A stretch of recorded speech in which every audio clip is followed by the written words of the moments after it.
একবার তাহাজ্জুদের সময় সাইয়েদনা আলী রাদিয়াল্লাহু তাআলা আনহু আর ফাতেমা রাদিয়াল্লাহু তাআলা আনহাকে ডাকতে গেলেন তাহাজ্জুদ পড়ার জন্য। কিসের জন্য?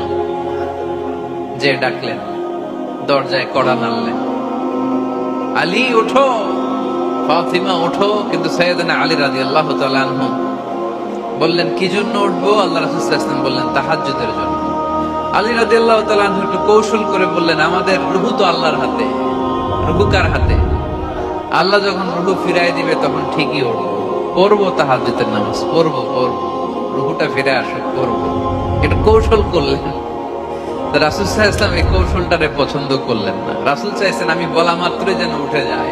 রাসূল সাল্লাল্লাহু আলাইহি ওয়াসাল্লাম তখনও রেগে গেলেন। বুখারীর বর্ণনা, তিনি ফিরে আসতেছিলেন আর রাগে নিজের রানের মধ্যে চাপড়াচ্ছিলেন এরকম, ওয়াকারাল ইনসানু আকসারা শাইইন জাদালা। আরে মানুষ কত ঝগড়া করতে জানে, আরে মানুষ কত তর্ক করতে জানে। মানুষ যে কত ঝগড়া করে, মানুষ যে কত তর্ক করে, নিজের উপর নিজে ঝাল মেটাচ্ছিলেন রানের মধ্যে চাপড়াতে চাপড়াতে। সুবহানাল্লাহ পড়ে।